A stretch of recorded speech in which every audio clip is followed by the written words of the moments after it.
भारत में महाराष्ट्र राज्य के कई पहाड़ी किलों में से एक है। हिल स्टेशन लोनावाला के करीब और पुणे से 52 किलोमीटर उत्तर पश्चिम में स्थित लोहगढ़ समुद्र तल से 1033 मीटर की ऊंचाई पर है। यह किला एक छोटी श्रृंखला द्वारा पड़ोसी विसापुर किले से जुड़ा हुआ है। यह किला अधिकांश समय लोहतामिया साम्राज्य के अधीन था। 5 वर्षों की छोटी अवधि के लिए मुगल साम्राज्य के अधीन था। लोहगढ़ का एक लंबा इतिहास है, जिसमें अलग अलग समय में कई राजवंशों ने इस पर कब्जा किया। लोहतामिया, चालुक्य, राष्ट्रकूट, यादव, बहमनिया, निजाम, मुगल और मराठा।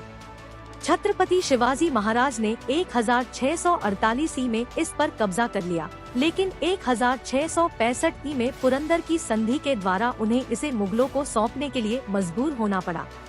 छत्रपति शिवाजी महाराज ने 1670 में किले पर पुनः कब्जा कर लिया और इसका उपयोग अपना खजाना रखने के लिए किया। इस किले का उपयोग सूरत से मिली जीत को रखने के लिए किया जाता था।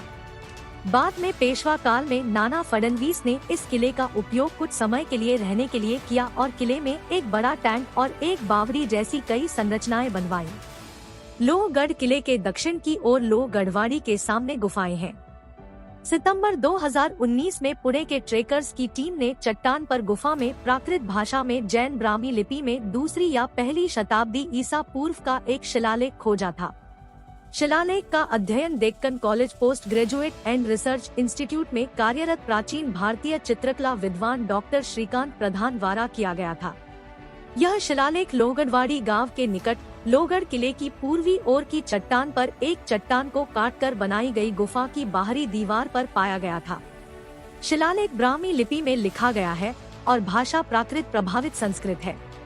यह शिलालेख श्री R.L. भिड़े द्वारा पाले गुफाओं में खोजे गए शिलालेख के समान है, लेकिन उससे अधिक वर्णनात्मक है और पुरातत्वविदों H.D. सांकलिया और शोभना गोखले द्वारा 1969 में इसका अध्ययन किया गया था।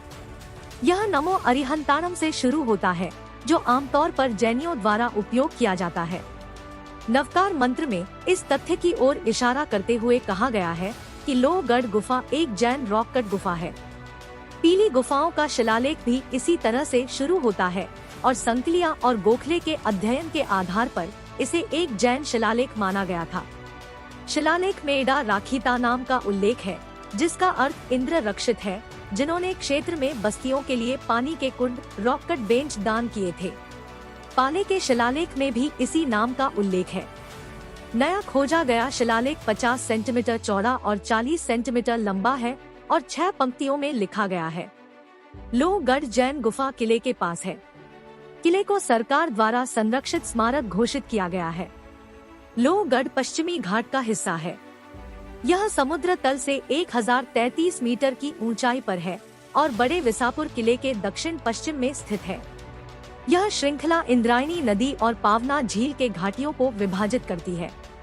लोहगढ़ पर्वत के दक्षिण में स्थित पावना जलाशय को देखता है। यह पहाड़ी उत्तर पश्चिम में एक किलेबंद स्पर तक फैली हुई है, जिसे इसके समान आकार के कारण विंचुकाड़ा कहा जाता है। लोहगढ़ के 4 बड़े द्वार अभी भी अच्छी स्थिति में है और यथोचित रूप से बरकरार है। मानसून के दौरान किले का शीर्ष धुंध और बादलों से ढका रहता है और बढ़ती काई के कारण विशेष रूप से गीला हो जाता है। वर्ष के इस समय में पहाड़ी की ओर जाने वाली सड़कें और पगडंडियां काफी फिसलन भरी होती है और मार्गों पर चलते समय सावधानी बरतनी आवश्यक होती है।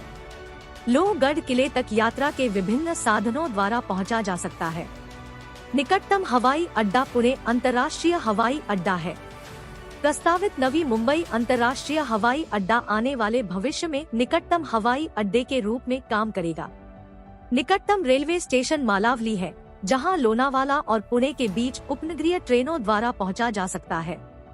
निकटतम प्रमुख railway station Mumbai Pune railway line पर लोनावाला है। लोहगढ़ मुंबई पुणे राजमार्ग से जुड़ा हुआ है और सभी वाहनों के लिए पौड़ से कोलवन और दुधिवेयर खिंड के माध्यम से भी पहुंचा जा सकता है। लोग किले तक पैदल भी जा सकते हैं। अगर एक छोटा मोड़ लिया जाए तो भाजा गुफाएं लोहगढ़ के रास्ते में है। यह पदयात्रा ट्रेकर्स की विशेष पसंदीदा है, विशेषकर मानसून के मौसम में। यह एक सरल, बहुत ही सुंदर और सुखद ट्रेक है, और मालावली और लोहगढ़ से दूरी लगभग 2 घंटे में तय की जा सकती है।